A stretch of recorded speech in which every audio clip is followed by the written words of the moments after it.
Hello everybody, he is Agraj, and in our today's session we are going to discuss in detail about what must be our strategy in order to solve the NEET exam paper.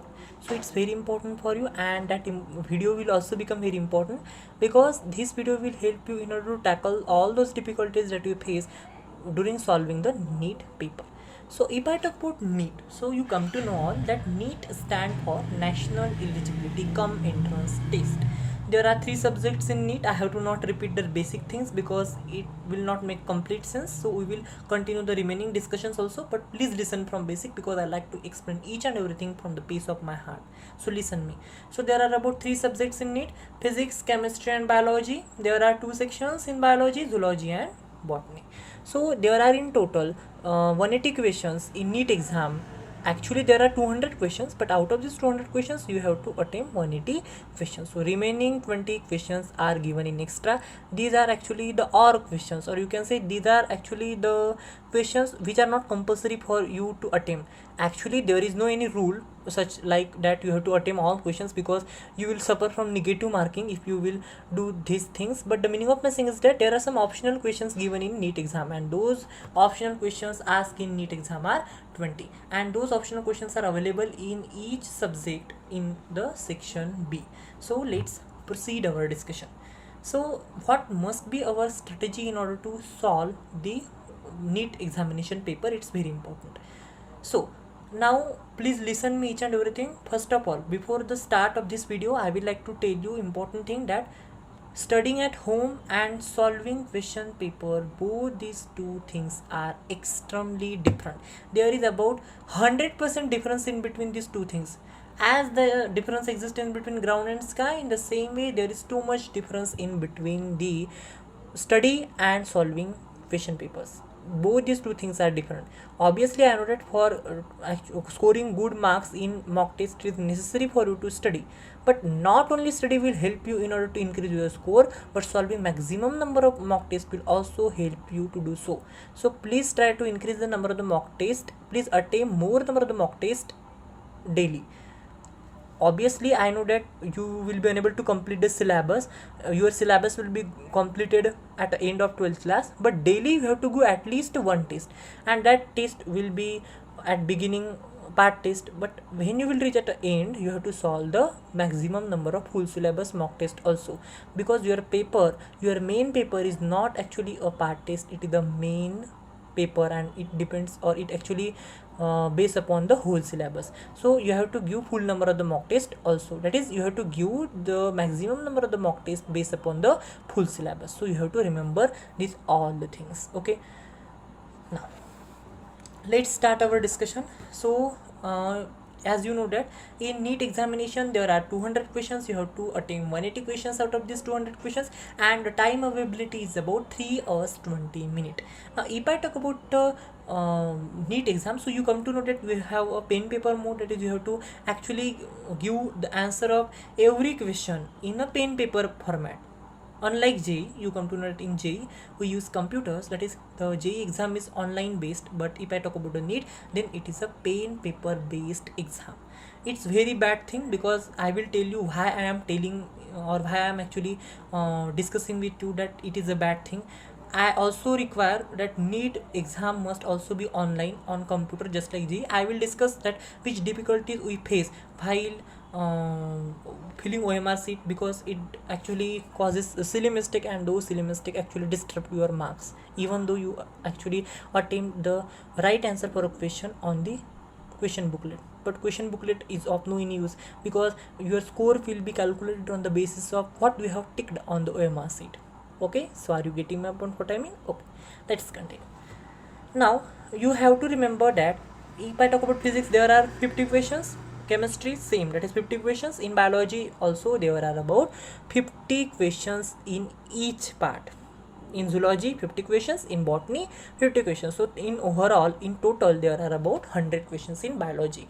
Now you must remember that if you got a main question booklet and you also got a OMR sheet, now you have to not attempt the question on OMR, because we have to fill OMR at the end. Okay, you have to not hurry up also, because at the end if you will fill whole OMR, then the chances of making silly mistake also increase. So I will discuss with you on this topic, and I will also tell you the remedy and the solution that how can we reduce the silly mistake while filling OMR. Okay, so please connect with me, or please stay connected with me at the end of the video. So let's start. Now, you have to attempt such subject first of which you are so confident of. It may be either physics, chemistry, or biology, but most of the NEET aspirant have a strong subject as a biology. Therefore, most of the NEET aspirant like to attempt biology first. So, if I talk about myself, I also attempt the first subject as biology, because there are about 100 questions and you can attempt those 100 questions. Now, how much time do we have to use while attempting questions in biology? Now, you have to remember that in biology, questions are lengthy. Actually, those questions are very easy, but even though these are time consuming, it is actually the trap that the examiner made, because he know that if he will make biology paper easy, then the student will get much more time in order to solve the numericals which are asked in physics and chemistry. Therefore, examiner nowadays actually try to frame lengthy questions in biology. They actually split the single question into the sub questions, and hence it actually spend your time. It's actually not anything, but it is actually a trap that examiner made in order to trap the student in this golden trap. Okay, so you have to actually attempt the biology paper in how many minutes, it will be your question. So there is actually no any fixed time for biology question paper, but the meaning of my saying is that you have to use the minimum time as much as possible in solving the biology question paper, because you can use the remaining time that you have in solving the numericals in physics, because physics questions are actually hard. These are not too much hard, but yes, there are some calculative data there, and hence it requires more than 1 minute. So you can use the time that we have saved in biology in solving the physics and chemistry numericals itself. Okay, as I had already told you, there are about 180 equations and there are 180 minutes also. So if you calculate, so there is only 1 minute available for each question. So the meaning of my saying is that you cannot use single minute for solving one question. It means that you have a maximum time given in exam for solving one question, it is 1 minute, but you can use less than 1 minute also. In spite, or please listen me, that if you use less than 1 minute for solving one question, then you can complete paper easily. But obviously it doesn't happen, because you can save time in biology, that is you can solve per question of biology in less than 1 minute, but you will automatically use the time that you actually left behind in biology question paper questions in attempting the questions of remaining subset, that is in physics and chemistry. Actually you will obtain good marks if you will actually follow this strategy. If you are solving biology in just 30 to 45 minutes, then it is fine, but if a particular student is using more than 45 minutes in order to solve the 90 questions of biology, then it is comparatively difficult for him or her to attempt the remaining subject questions, and hence he or she will be unable to succeed in exam. So you have to use the minimum time as much as possible in biology, so that you can use the time in solving the other subject questions. Okay, now once you have completed biology, you must remember that you can jump either on physics or chemistry, but if I talk about myself, I always used to jump on chemistry after completing the whole biology question paper. In chemistry, as you know, that there are three subjects: physical chemistry, organic chemistry, inorganic chemistry. Now you can complete the chemistry paper in less time, but obviously you will require more time in chemistry as compared to the time that you have actually taken for solving biology questions.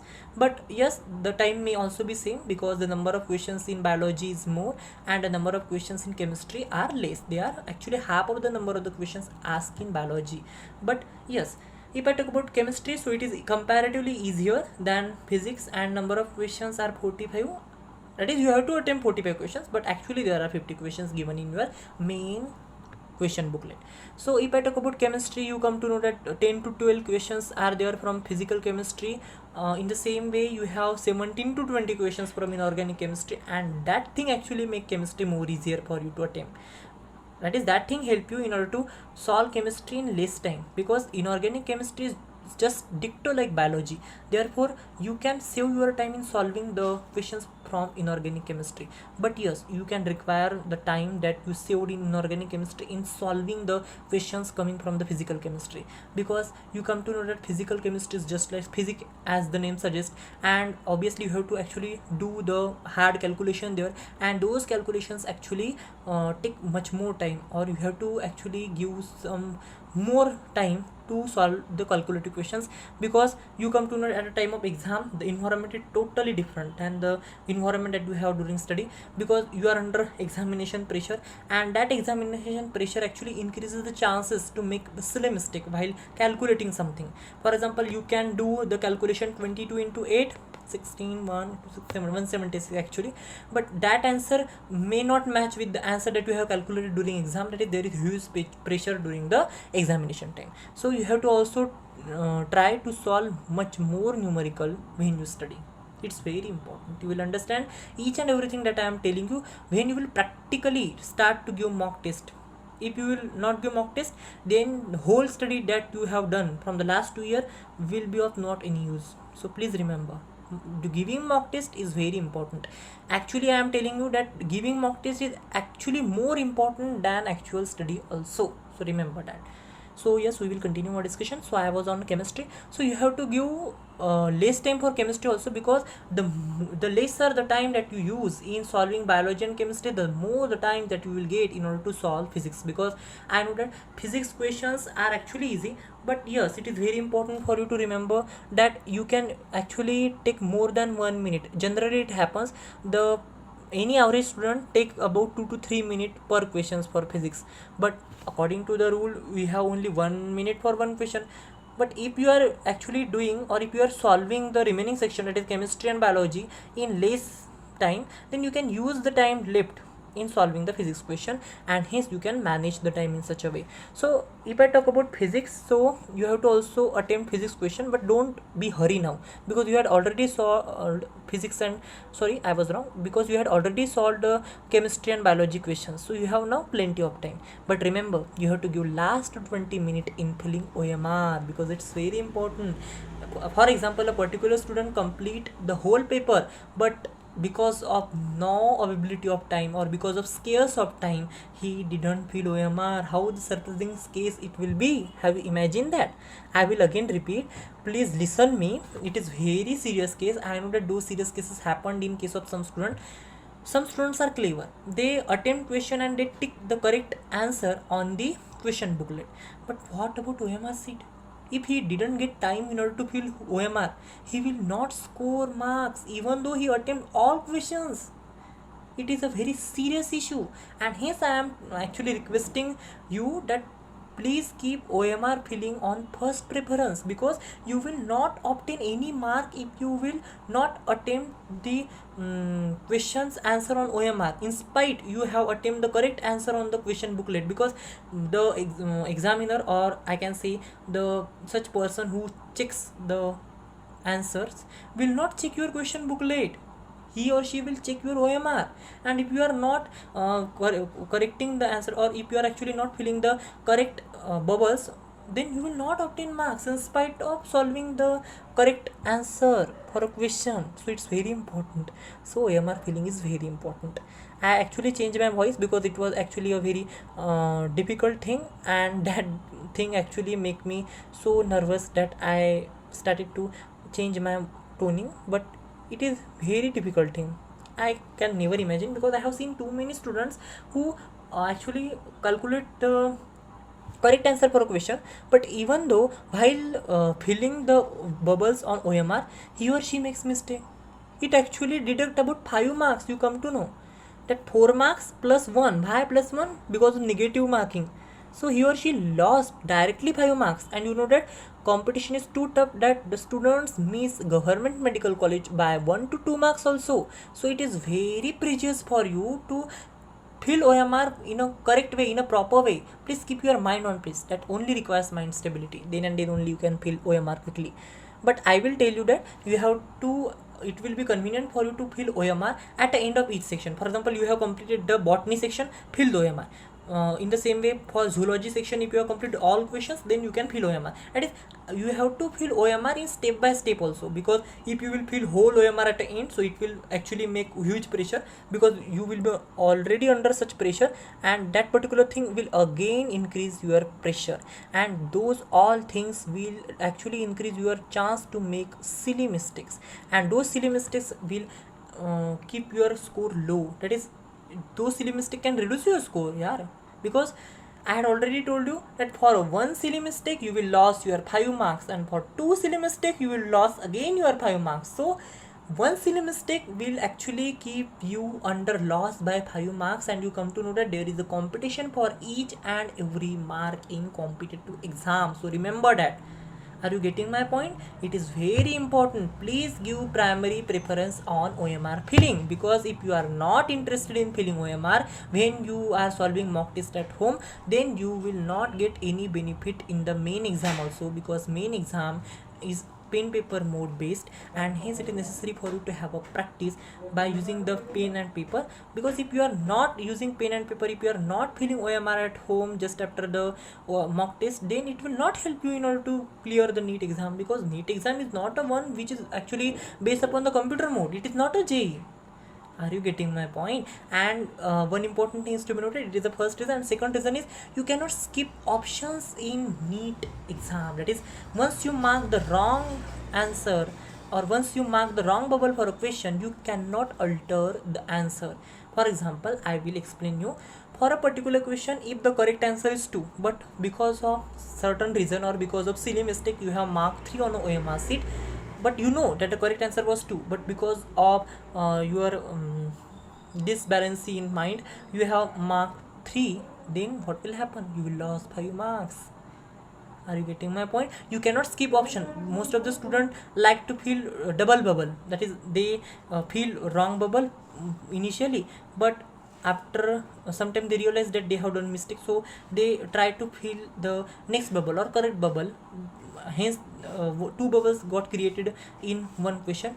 And you have to remember that scanner doesn't recognize two bubble per question. Scanner have a capability to recognize only one bubble per question. If you are actually doing double bubble, or if you are doing more than two bubble for a question, then scanner will not recognize your answer, and hence you will not get any marks. Have you remembered? Have you got shocked? Therefore it is very dangerous in NEET exam that a single seat of paper decides your future. I have seen too many videos on YouTube that they say that single seat of this paper doesn't decide my future, but no, in case of NEET exam, single seat of paper decides your future. So juniors, all the best for your exam. Please try to tackle with all those difficulties that you are facing, and if you are in any confusion, then you can ask all those queries and questions come in your mind in the comment box. So let me know your doubts and queries in the comment box. Till then, okay, bye, dhanyabad. Thank you for my video. And yes, I have forgotten one thing. Please subscribe my channel. Not only that, but you have to also hit bell icon. Okay, please do this activity, because I actually spent my time for giving you guidance, and hence for that I am not actually demanding any money or anything, because it's my work to motivate you and it's my work to guide you. But you can subscribe my channel, because that subscription, each and every subscription gives me power for motivating you again. So your subscription is very important for growing my channel. So till then, okay, bye.